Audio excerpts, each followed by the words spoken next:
खूपच वादळ वारा आलेला आहे, ढग पण गडगडत आहेत. पहा पानं कशी झाडं हालत आहेत आणि मैदानात तर एकदम धुकं आल्यासारखं झालंय, काय दिसत नाही पुढे. आणि हे पहा सगळ्यांच्या दारात खूपच ढीगच्या ढीग लाकडांची लागलेले आहे. आला का ढगांचा आवाज? आणि मी आजारी असल्यामुळे माझ्या घरात फक्त त्या दिवशी आणलेल्या थोड्याशा इकडे आहेत लाकडं. आणि आज दीपावली आहे. सगळ्यांच्या दारात रांगोळ्या, दीप, लाइटिंग सजवल्या असतील, परंतु आमच्या दारात नाही, कारण की मी आजारी आहे. बोलायला पण थकवायत आहे. आणि जे मी व्हिडिओ अपलोड केलेले आहेत ते पहिल्याचे आहेत गाईज.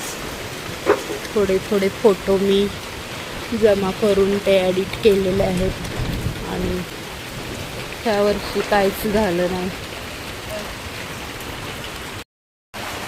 नमस्कार मंडळी, कशा आहात? सर्वांना हॅप्पी दिवाळी, दीपावलीच्या हार्दिक हार्दिक शुभेच्छा. माझा आवाज येतो की नाही तुम्हाला? कारण की खूप आवाज बसलेला आहे, आजारी होती त्यामुळे. आणि पुन्हा एकदा मेघराजा आलेले आहेत दिवाळीचे पटाके फोडायला.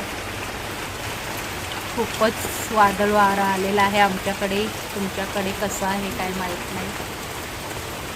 सर्वांना दीपावलीच्या हार्दिक हार्दिक शुभेच्छा.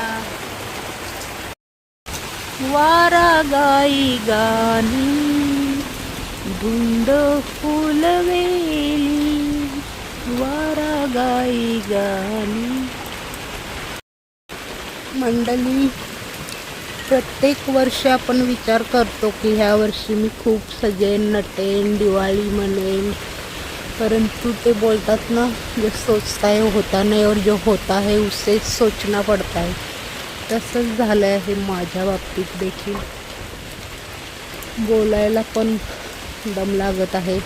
पुन्हा उद्या हॉस्पिटलमध्ये चेकअपसाठी जायचं आहे. आणि मंडळी, खूपच वारा पाणी आला त्यामुळे देखील हे सुकलेली पानं खाली पडलेली आहेत. बऱ्याच दिवसांनी मी बाहेर निघालेले आहे. खूपच जोराचा आवाज आला ढगांचा. सगळ्यांच्या रांगोळ्या धुवून काढण्यासाठी बहुतेक मेघराज आलेले आहेत. एवढी सकाळपासूनची मेहनत मुलींची, बायांची सगळी गेलेली असेल. पहा कसा गडगडत आहे.